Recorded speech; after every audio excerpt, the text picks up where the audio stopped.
Des habitants armés.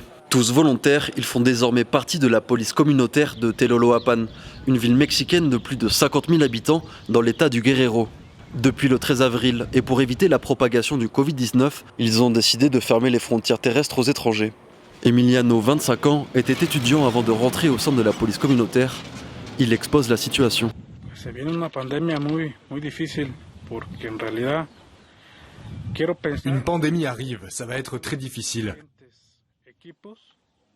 En réalité, je pense que nous ne sommes pas suffisamment équipés. Nous n'avons pas les équipements nécessaires pour prendre en charge les malades. De plus, nous allons en subir les conséquences économiques, car nous n'avons plus de travail. La population ici vit au jour le jour.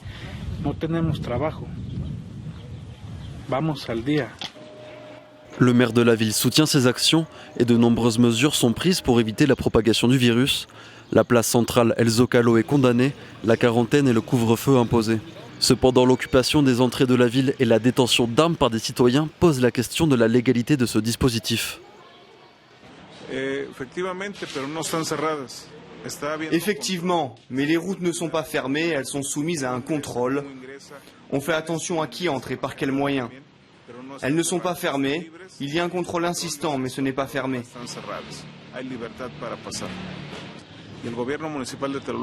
La mairie de Teloloapan soutient ces actions qui nous protègent. Aujourd'hui, il n'y a pas de Covid ici à Teloloapan et nous voulons que ça continue comme ça. J'espère que la situation ne deviendra pas aussi compliquée que celle que nous pouvons voir en Europe ou aux États-Unis. Le docteur Armando Morica approuve lui aussi les précautions mises en œuvre pour éviter la propagation du Covid-19 dans la ville et alerte sur la situation sanitaire de la région.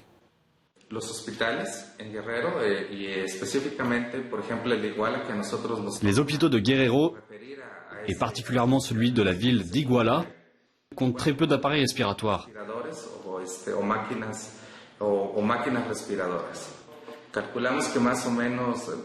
Nous avons calculé qu'il y a plus ou moins 4 appareils pour 200 000 habitants.